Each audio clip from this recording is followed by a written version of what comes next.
Now, there's a new round in the standoff between Pope Leo and US President Trump. And this time, the Pope appears to be looking to ease tensions. Before we hear from him, a quick recap of how we got here.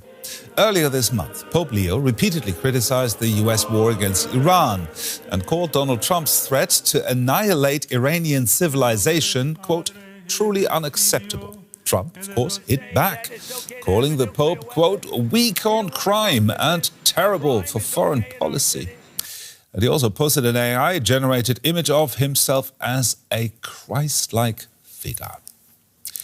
Now, today, the Pope spoke again on his plane en route from Cameroon to Angola, and he sounded like a man trying to turn down the temperature. Let's take a quick listen. There's been a certain narrative that has not been accurate in all of its aspects, but because of the political situation created when on the first day of the trip, the President of the United States made some comments about myself.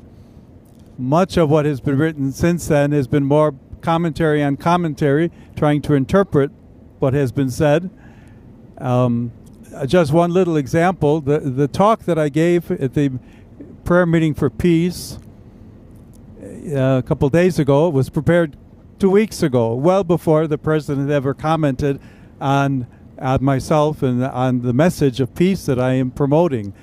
And yet, as it happens, it was looked at as if I was trying to debate again the president, which is not my interest at all.